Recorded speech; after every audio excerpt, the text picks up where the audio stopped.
It's always good when you can get perspective from someone who really knows about strategic communication and crisis communication. That's why I'm so pleased to welcome back to Jimmy at the Crossroads, good friend of mine and of the show, Roshini Rajkumar, strategic communication and crisis coach to C-suite executives. She's the host of Real Talk with Roshini on WCCO Radio in Minnesota and the Real Leaders with Roshini podcast, which can be found on your favorite podcast app. She's also a licensed attorney and former TV reporter, and she is a absolute guru when it comes to communication, which is one of the big reasons why for 6 years now I've been having conversations with Roshini. Her book is Communicate That, and it's in its 3rd edition, read by thousands of people in the U.S., Canada, and Asia. Of course, her website, ownyourwow.com. Roshini Rajkumar, welcome back to the Crossroads. Thank you. And Jimmy, thanks for such a generous introduction. It really has been terrific talking politics and leadership and just brand management with you over these many years. And it's amazing because current events just keep on giving. No, there's no shortage. And it seems like every time we have you on, especially because you live in Minneapolis, Roshini, we have been talking of late in our previous conversations about what's happening in terms of the chaos around the country. But I do want to say, since I have had you on my programs for now 6 years, 6 years this month, I think it was 2014, August of 2014, I first interviewed you, that next month, so tomorrow, I guess September starts, but we'll mark a decade of AM radio for yours truly. And my show on 710 KNUS, the Jimmy Sengenberger Show, will hit its 7-year mark. Which is just amazing. Congratulations. And also, I always like to say, I'm sure many of your listeners and viewers know this, but for someone who is a young leader, I mean, you've really accomplished a lot. So I'm really proud to know you, Jimmy. Well, I appreciate it, and I'm proud to know you as well, and to have you able to provide insights on our show that I've always wanted to share with folks, because especially when it comes from the leadership standpoint and the crisis. I mean, being a crisis communication coach, what are we facing right now but constant crises, Roshini? And let's start there. We'll get to the conventions in a few moments, but I was just talking about Ted Wheeler and his comments, I would say, deflecting from any blame and just pushing it off on President Trump for the chaos that's even engulfed his own city. What do you make of where things are at right now? It's very dangerous for any leader right now to completely criticize another leader. And even though you and I have had disagreements over Donald Trump's behavior as president, I think we both agree the office of the White House, the office of the presidency, is something to be honored by all. So, yeah, it was interesting to see the mayor of Portland come out in the way that he did. What I want to say is, just someone who's a lover of safety and civility, is each of these leaders, whether it's a mayor, a governor, a legislator, really needs to take a hard look at what is going on in his or her own state, city, region before you point fingers at anyone else. Take care of your own backyard, so to speak, because Portland is not happening in a vacuum. And if you were really in touch with Portland, again, I don't want violence there. I'm nonpartisan, so for me, this isn't about politics. Take a look at what's happening and figure out where are the gaps in leadership in your own community that things like this are happening in Portland or Seattle, or for that matter, in my hometown of Minneapolis.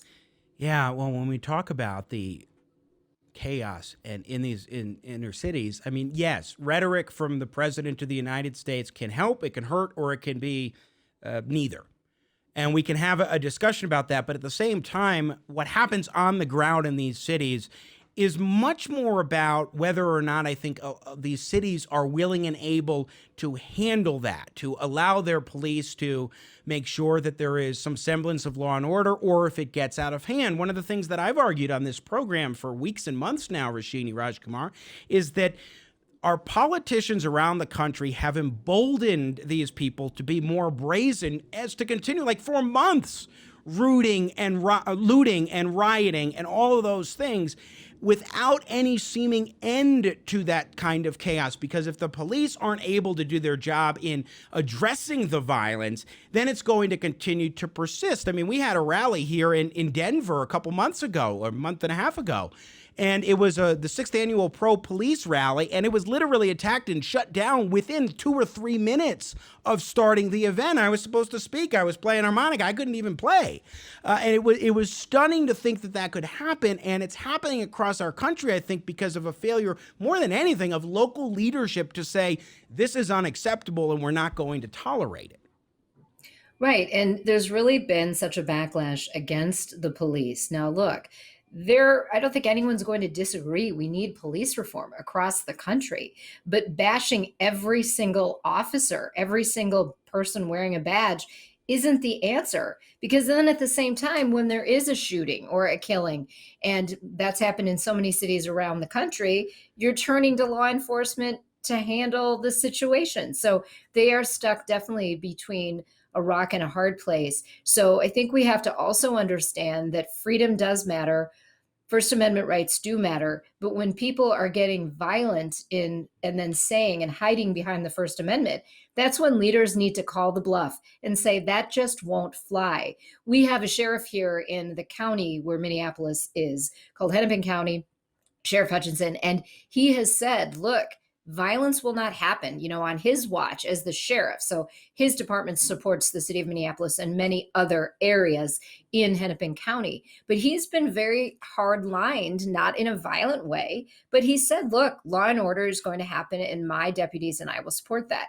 You can make that statement as a leader and you're not going to lose votes because guess what? The majority of the people in any community are law-abiding citizens. They will reelect you if you keep some kind of order and peace and not have the city go up in flames. And here in Minneapolis, it not only happened to such a large degree at the end of May, it happened again last week where parts of the city got burned. Businesses for no reason were just busted into because there was a false report that there was an officer involved shooting. Turned out to be a murder suspect killed himself. I mean, this is crazy. We need to get the facts before we react. And Right. if we do react, why is violence the first step? That should Right. not be accepted. Well, and that is the thing is we can look at the tragic shooting of Jacob Blake last week, so now a little over a week ago now, I think it was. And there's a lot more to that story for discussion and to understand the facts. And yet already that night we saw the rioting happen. It took no time. They just said, oh, opportunity, let's go ahead and do this again. And that is just not what we should be having in our society. But one of the things, and this gets us a little more into the political side, Roshini Rajkumar, is one thing that I've noticed is the Democrats have changed their tune a little bit over the course of the last week and a half. I mean, here in Colorado, I first noticed it 2 Saturdays ago. We had riots and looting that broke out in downtown Denver, Colorado. The next day, Mayor Michael Hancock of Denver and Governor Jared Polis of Colorado both put out strong statements, stronger than anything I'd seen in months of this kind of thing happening previously, condemning it. Some stores were absolutely devastated, family-owned businesses, and they were rightfully condemning it. But it was a little late. I thought it was striking that it wasn't until last Sunday that I noticed that kind of stern language coming from them. Then Joe Biden finally speaks about it after the Republican convention consistently talked about the rioting, looting, violence that's happening in our streets, the lack of law and order, and the Democrats didn't even touch it. So I just find it striking that the Republican convention emphasizes this. Polling data shows that the American people are fed up with violence and mayhem in the streets, and the Democrats are finally talking about it at least a little bit. What I wish that national and local reporters would do is do more of those follow the money stories. This isn't just about the First Amendment. When you have cities for no reason having this violence and people being afraid to go to their own downtowns. One of my regular contributors on my show was at a restaurant having a peaceful night last Wednesday. He could hardly get out of downtown because this was going on around him. Follow the money. When downtowns are burned up and citizens aren't even feeling safe. I mean, these visuals coming out of my city just break my heart. And remember, this was the same city that in 2018 hosted the Super Bowl, in 2019 hosted the men's Final Four. Do you think we're going to get those kinds of events back here? Not anytime soon. We are slated to have the women's Final Four in 2022. And this is happening. Mm. Your state and your city, Denver, is a popular convention city. So Hmm. when this kind of violence happens, it's not just happening in a vacuum.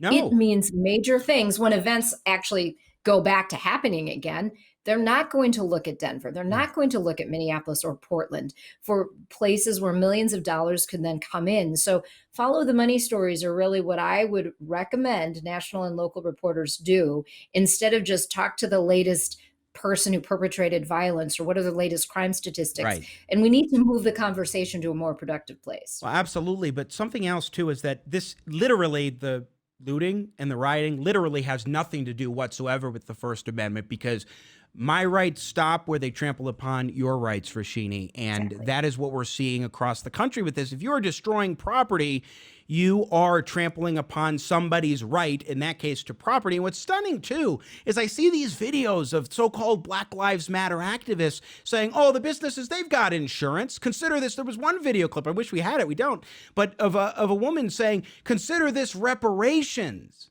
And it's entirely right to do this because, businesses, they have insurance. We don't have insurance. I'm like, first of all, insurance doesn't cover as much as you think it does. Second of all, it can take a long time to recuperate your business after it has been absolutely devastated. Third, it's not like there's just an endless sum of money out there. And fourth, you are devastating communities. Imagine those people who are in lower income demographics, who may have worked at a restaurant or a shop that has been just put out of business for 2 extra months after COVID really hit with the lockdowns and everything. Because of this mayhem, those people are out of work longer term. Yeah, the reparations rhetoric is just kind of a load of what. I mean, here's the thing. You put out one small business, whether it's owned by a white person, a brown person, a black person, a native person, you are affecting dozens, if not hundreds of lives. There's a very successful restaurateur. He's a James Beard award-winning chef who has 3 successful restaurants in Minneapolis and one of the suburbs of Minneapolis. Well, the one in one of the suburbs, he had to close a couple months ago after reopening started because it was really more of a seasonal restaurant, and with all the limitations and just some of the other issues. So, and think about it, his other restaurants are in downtown Minneapolis. He's a very successful restaurateur who had probably more than 100 employees.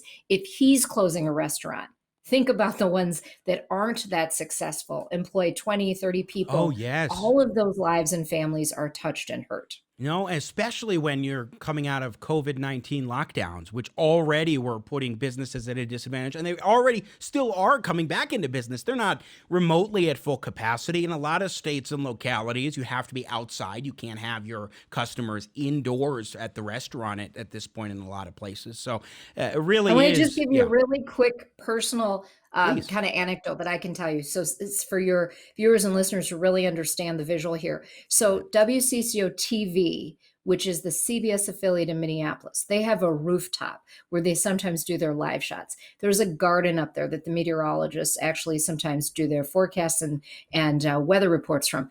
My husband and I got married on that rooftop 4 summers ago.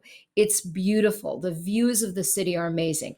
Kitty corner across the street from WCCO TV, right in one of the central locations of downtown Minneapolis, is an English pub called Brits Pub.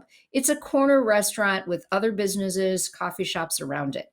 That was one of the businesses, Brits Pub, right there, that got bashed and set on fire last Wednesday night. I mean, so think about it. Like a place that 4 years ago, if you would have told me as I was getting married on that WCCO TV rooftop garden that this was going to be happening in 2020, I would have thought you were crazy. No. And now it's just, I haven't been downtown. I can't remember the last time I went downtown, Jimmy. And I'm a business owner who travels downtown a lot in the course of a week. And that's just where we are right now. It's sad. It truly is sad and tragic. Again, we're talking with Roshini Rajkumar. Check out our website, ownyourwow.com. Let's shift into the conventions and kind of start on the convention point with the violence that we're seeing. And obviously, Republicans were very emphatic about emphasizing this at the RNC last week. And just as a sample, here's President Trump in cut 2 talking a little bit about what has been going on and sort of his view of the Democrats. Again, this is a convention speech. At the Democrat National Convention, Joe Biden and his party repeatedly assailed America as a land of racial, economic, and social injustice. So tonight I ask you a simple question. How can the Democrat Party ask to lead our country when it spends so much time tearing down our country?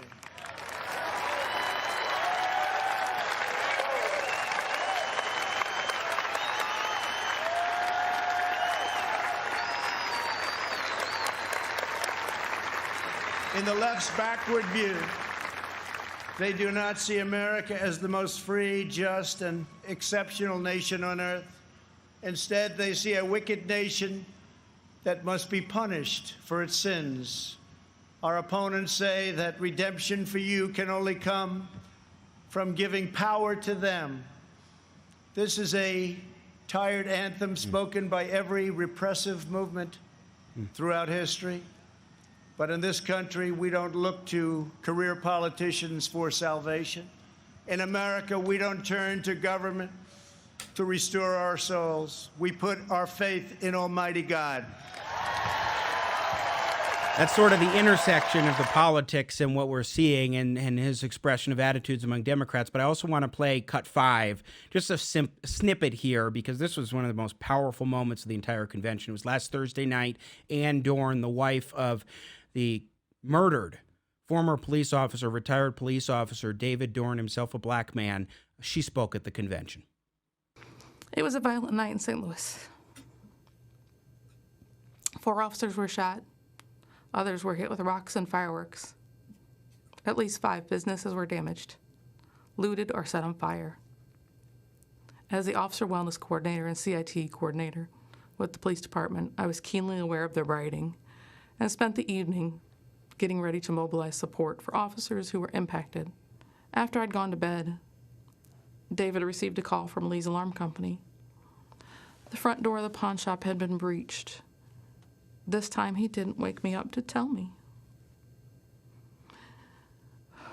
He probably knew I would have tried to stop him or insist on going. So I hate to interrupt Ann Dorn there. It was absolutely powerful, but the clip is a little too long.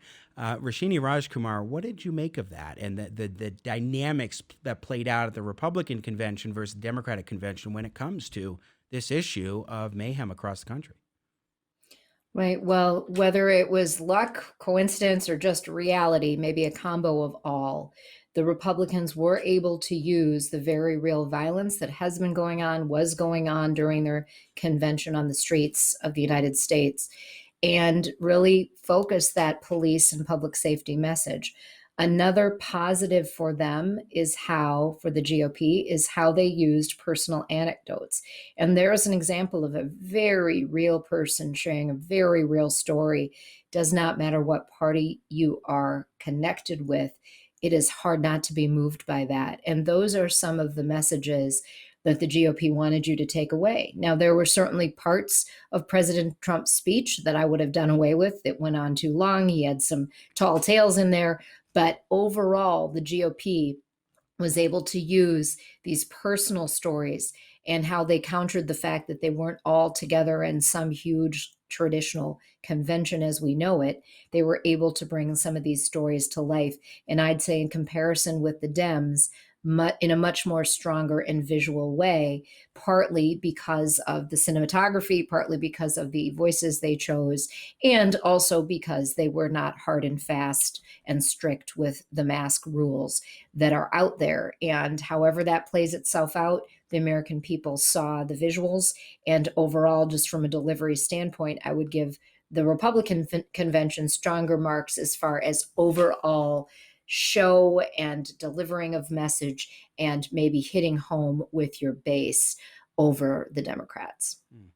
Yeah, I think so too. I also think that when we look at the way in which they wove together the entirety of the convention, it was interesting seeing, and I've talked about this before last week, it was interesting seeing that there was one location with a podium where most of the speakers got up and went to. So there seemed like there was some cohesion to it. There was a narrative that was being built up in terms of the videos, in terms of the video messages, like the one we saw from Ann Dorn. And then you had First Lady Melania Trump, Vice President Mike Pence, and President Trump speaking in front of actual live human being audiences. Very different contrast for the Democrats. How did you assess the Democrats and how they went about their convention?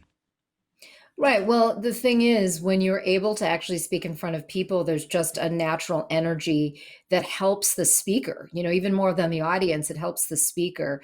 And with the Democrats, sometimes it's harder to go first because you have no real comparison and you're going to do it the way you're going to do it.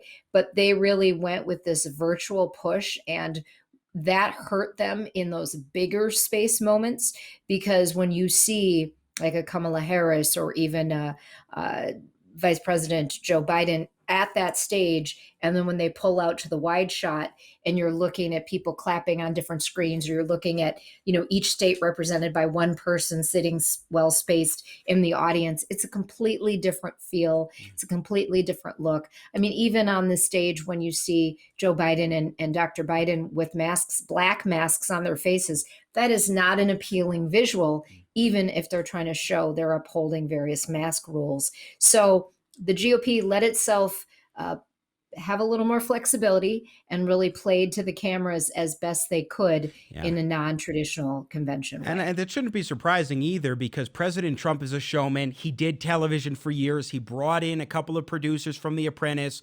Laura Trump, his daughter-in-law, was also involved in television news and entertainment news before. Particularly, she was on Inside Edition, was a producer there. So she understands, and they really brought that out, I thought, in a very effective way. I know we got to let you go, Roshini Rajkumar. So just a final thought before we do. Well, what I hope is that the American people, first of all, go out and vote, but also are very discerning as the next couple months of messages come through on TV screens, online, in digital atmospheres, on the radio, and really listen. And if you can, be the one that reaches out to your local media, to your national media, and hold them accountable for covering things in an accurate way, for following the money, and because it is going to be a very important election. And we still have a couple months to get through before Election Day. It's important that we, the people, hold leaders as well as the media accountable. Yeah, I think that's well said. Roshini Rajkumar, check out her book, Communicate That, Your Toolbox for a Powerful Presence. So great to talk with you, as always, my friend. Have a great weekend. Stay safe there in Minneapolis. Thanks so much, Jimmy. Have a great week. Thank you. You as well. Once again, Roshini Rajkumar joining us here on Jimmy at the Crossroads, strategic communication and crisis coach. Always great to get her fascinating insights on what's happening across the country at any time, but especially now when we are facing crises. Really quick, I just want to close by playing a clip from yesterday, or from, I think it was Friday, on PBS. PBS NewsHour. David Brooks is one of their two regular contributors on that program. And in their segment on Friday, he made an interesting comment that I wanted to share and respond to real briefly. The Democrats, I think, have come to understand they somehow got on the wrong side of order. And they got it somehow attached, even though Biden is not actually attached to it, to the idea of defunding the police. And they need to somehow make some gesture to show they understand the insecurity of the American people. The country has been through an anxious time with the pandemic, economic turmoil. There's just this great sense of fear and a sense of unsafety, physical unsafety from the pandemic and everything else. And somehow they have to address that. Now, a lot of the law and order talk is code word for racism. There's no question about that. But I think a lot of it is not. And I think Democrats would be making a mistake if they just said, oh, you're all just a bunch of crypto racists. I think people have legitimate concerns about expressing their opinions safely, about living safely. And so I think Biden really would do well by himself to somehow address this issue and say, no, we're for policing. We want to reform policing, but we will keep you safe. Yeah, that is exactly right. The last part about the fact that there are people who, sure, I mean, anybody's going to use anything that they can, exploit it as cover for their own movement. So I'm sure that there are some racist people who are using law and order as a way to go about that. But by and large, what we're seeing is what David Brooks described as a genuine concern from Americans across the country for law and order. But what was interesting was the first part of that statement. Democrats, quote, somehow got on the wrong side of law and order. You think, David Brooks? Here's the thing. Democrats have been on the wrong side of law and order throughout this entire situation of the last 3 or 4 months. Like that's not even in dispute, because while they have talked about Black Lives Matter and how important racial justice is, they also allowed and did not condemn and did not forcefully try to stop the rioting, the looting, the chaos, the violence, and the mayhem going on across the country. It wasn't until last week that we started seeing Democrats like Joe Biden speak out a little more forcefully about what we're seeing with this mayhem. So it's not that the Democrats somehow let law and order get away from them.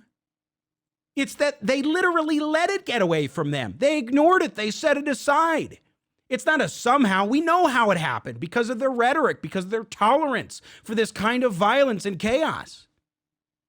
So, of course, it's going to get away from them because they let it get away. They didn't care about it. They didn't show concern for it. And a little bit of lip service now is not going to cut it, especially with what the polling data shows about how Americans are feeling right now with regards to the chaos, with regards to the rioting and looting. They're over it. We showed polling data on Friday's show about exactly that. The American people are over this, and the Democrats are behind the times.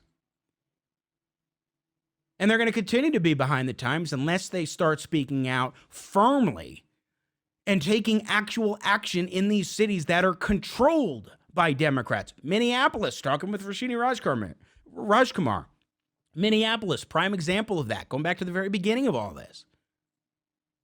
Jacob Frey, the mayor of Minneapolis, has been feckless. You look at Portland, you look at Seattle. Heck, you look at Denver and Aurora, Colorado at times. There's one thing to be said for racial justice and for advocating for change and reform with police. Rand Paul's done that. He put forward the Justice for Breonna Taylor Act. But as we talked about on Friday, Rand Paul was attacked by so-called protesters who surrounded him and his wife after the Republican National Convention, as they were going to their hotel, trying to obstruct their way, their path. That's what's going on here. And it is the local communities, local mayors, local city councils, those folks, the local police that need to be enforcing the law and demonstrating that they do, in fact, care about law and order. There you see what happened to Rand Paul last week as he grips on to a police officer so that they would stay close to one another. Yes, the Democrats let it get away from them. They let it get away from them. David Brooks saying somehow let it happen. They didn't care enough to stop it from happening. And that's what's going on. And that's why they're not viewed as law and order advocates right now. Make no mistake, it's playing out right now with electoral implications. It shouldn't help President Trump. It shouldn't help the Democrats. It shouldn't hurt the Democrats. It shouldn't hurt President Trump. We should just be all rallying together and getting control of the situation. But the reality is, politically, it is helping President Trump because people are seeing what's going on. And they see how feckless the Democrats have been of late. And just keep that in perspective as you continue to watch the news of the day unfold. Thanks for watching this clip from Jimmy at the Crossroads. You do not want to miss a minute of engaging, intelligent talk. Subscribe today to the Jimmy at the Crossroads YouTube channel, and you'll be sure to catch our live broadcast. I appreciate your support. I got Jimmy at the crossroads, making sense out of no sense.